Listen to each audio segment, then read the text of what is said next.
Hello students, welcome to Kaushal ji के classes. UP triple S C PET का जो भी एग्ज़ाम देने वाले हैं, जो 2025 में अभी एग्ज़ाम आ गया है, तो आप लोग जो भी स्टूडेंट्स एग्ज़ाम देने वाले हैं, तो उन सभी को आज की वीडियो में हम सिलेबस के बारे में बात करेंगे। सिलेबस बताएंगे कि आपका UP triple S C PET का जो सिलेबस होता है उसमें आपको क्या क्या पढ़ना पड़ता है।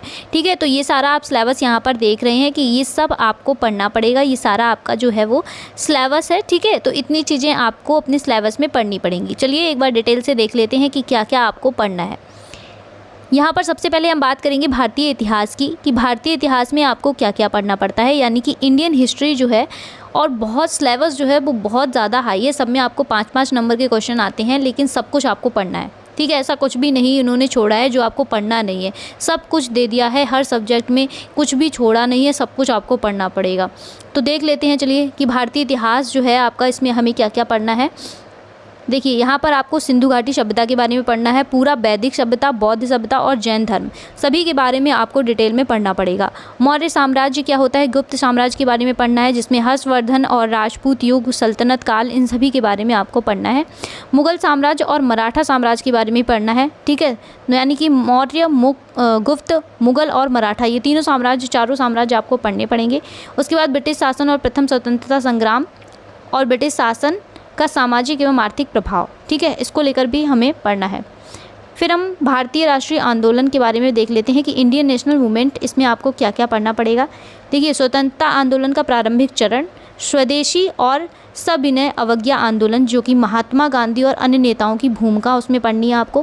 क्रांतिकारी आंदोलन और उग्र राष्ट्रवाद का उदय जो है, और फेयरवेल अमेंडमेंट और ब्रिटिश भारत अधिनियम, यानी कि 1935 को जो है वो भी हमें पढ़ना है। भारत छोड़ो आंदोलन और आज़ाद हिंद फौज और नेताजी सुभाष चंद्र बोस के बारे में भी पढ़ना है। ठीक है, अब बात करते हैं हम ज्योग्राफी की, यानी कि भूगोल की। ज्योग्राफी में आपको क्या क्या पढ़ना है वो देख लेते हैं। जैसे कि भारतीय एवं विश्व भूगोल, यानी कि आपको पूरा भारत और पूरा विश्व का आपको पढ़ना है। सब कुछ इन्होंने दे दिया है डिटेल में, ऐसी कोई चीज़ नहीं है, किसी भी सब्जेक्ट में एक भी टॉपिक नहीं छोड़ा है जो आपको पढ़ना नहीं है। इतना हाई सिलेबस है, इतना सब कुछ आपको दे दिया है पढ़ने के लिए, जो आपका पैट का एग्ज़ाम है उसमें। ठीक है, चलिए कोई बात नहीं, देखते हैं। भारतीय एवं विश्व भूगोल आपको पूरा पढ़ना है। उसमें नदियों के बारे में पढ़ना है, जन संसाधन, पहाड़ और ग्लेशियर, रेगिस्तानी एवं शुष्क क्षेत्र, जंगल, खनिज स्रोत।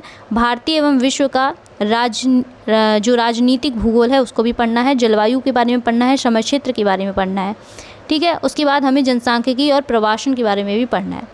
बात करेंगे इंडियन इकोनॉमी की, यानी कि भारतीय अर्थव्यवस्था। तो अर्थव्यवस्था में आपको क्या क्या पढ़ना है, तो ये सब आप देख सकते हैं कि भारतीय अर्थव्यवस्था पढ़नी है आपको। 5 वर्षीय जो योजनाएं हैं उसके बारे में पढ़ना है। मिश्रित अर्थव्यवस्था, हरित क्रांति, श्वेत क्रांति, इन सभी के बारे में पढ़ना है। ठीक है, बैंकिंग राष्ट्रीयकरण के बारे में पढ़ना है। उसके बाद ये सब आप देख सकते हैं 1991 के लिए जो भी सुधार हुए हैं उनमें भी हमें जो LPG है उसके बारे में पढ़ना है। 2014 के बाद में आर्थिक सुधार जो हुए हैं उसके बारे में पढ़ना है। कृषि सुधार एवं संरचनात्मक सुधार, श्रम सुधार, इन सभी चीज़ों को लेकर हमें पढ़ना पड़ेगा। और GST भी हमें पूरी पढ़नी पड़ेगी। GST के बारे में आपको पूरी जानकारी होनी चाहिए। ठीक है, नेक्स्ट बात करेंगे हम भारतीय संविधान और लोक प्रशासन की, यानी कि इंडियन कॉन्स्टिट्यूशन भी आपको पढ़ना है। भारतीय संविधान, मुख्य विशेषताएं उसकी, निर्देशक सिद्धांत, मौलिक अधिकार क्या क्या होती हैं, उनके कर्तव्य क्या होते हैं, उन सभी चीज़ों के बारे में पढ़ना है। ठीक है, संसदीय प्रणाली, संघीय प्रणाली, न्यायिक ढांचा, जिला प्रशासन और स्थानीय निकाय, यानी कि निकाय और पंचायत राज, सब कुछ पढ़ना है भाई। सब कुछ भी नहीं छोड़ा है, सब कुछ आपको पढ़ना पड़ेगा। आप ये समझ लीजिए हर सब्जेक्ट में आपको सब कुछ पढ़ना है। बस सब्जेक्ट देख लीजिए कौन कौन से हैं, उसमें जो भी है पूरे टॉपिक आपको पढ़ने ही है। मुझे नहीं लगता कोई भी इन्होंने टॉपिक किसी भी सब्जेक्ट का छोड़ा है। सामान्य विज्ञान में आप देख लीजिए, जनरल साइंस में आपको क्या पढ़ना है। बेसिक फिजिक्स आपको पढ़नी है, बेसिक केमिस्ट्री पढ़नी है, बेसिक बायोलॉजी, यानी कि फिजिक्स, केमिस्ट्री, बायोलॉजी आपको बेसिक जो है वो पढ़नी है। प्राथमिक अंकगणित भी पढ़नी है अब आपको, यानी कि होल नंबर्स क्या होते हैं। ठीक है, परसेंटेज निकालना सीखना है, सिंपल जो भी इक्वेशंस होते हैं वो आपको पढ़ने हैं। सब कुछ आपको पढ़ना है। ठीक है, देख लो आप लोग, सिलेबस देख लो यहाँ पर। हिंदी में आप लोग देखिए, हिंदी में संधि आपको पढ़नी है, विलोम शब्द पढ़ने हैं। अनेक शब्द के लिए एक शब्द, समानार्थी शब्द, लिंक और सामान्य त्रुटियाँ, मुहावरे, ये सब चीज़ें आपको पढ़नी है। अपठित गद्यांश भी आएगा। ठीक है, तो गद्यांश के बारे में भी आप लोगों को पढ़ना है, गद्यांश भी सॉल्व करने हैं। यहाँ पर अब पैसेज जो क्वेश्चन होते हैं अंग्रेजी में वो भी आएंगे, और अंग्रेजी पूरी व्याकरण भी आएगी। वाह, चलिए लॉजिकल रीजनिंग, अब रीजनिंग भी आपसे पूछी जाएगी। रीजनिंग में आपको कोडिंग, ऑर्डर और रैंकिंग के बारे में भी पता होना चाहिए, यानी कि क्रम और रैंकिंग क्या होती है। रक्त संबंध आपको पढ़ने हैं। कैलेंडर और घड़ी के बारे में भी पढ़ना है। कोडिंग, डिकोडिंग, कारण प्रभाव, निर्णायक रीजनिंग, बड़ा छोटा, विषम पहचानना, ये सब चीज़ें आपको पढ़नी है।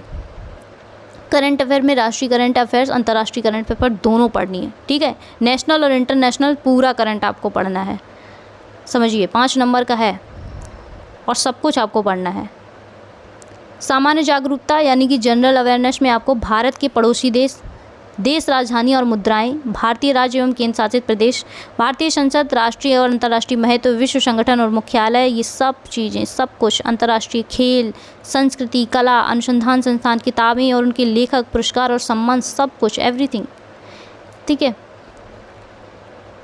संविधान देख लेते हैं, भारतीय संविधान और लोक प्रशासन, तो इसमें आपको पूरा ये शायद हमने आपको बता दिया जी।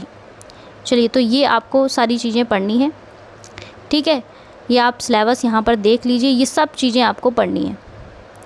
तो आपने सिलेबस देखा, आपको ये सारी चीज़ें, जितना पूरा सिलेबस हमने आपको बताया है, ये सब आपको पढ़ना पड़ेगा। और हर सब्जेक्ट से आपसे 5-5 नंबर के जो क्वेश्चन है वो आएंगे, ठीक है। 5 क्वेश्चन आपसे पूछे जाएंगे, 5 नंबर के आपसे क्वेश्चन पूछे जाएंगे, 5 क्वेश्चन पूछे जाएंगे। और ये पूरा सिलेबस है और सारे सब्जेक्ट हैं, इन सारे सब्जेक्ट्स को आपको कवर करना है। तो चलिए, आज की वीडियो में इतना ही, मिलते हैं नेक्स्ट वीडियो में, तब तक के लिए नमस्कार।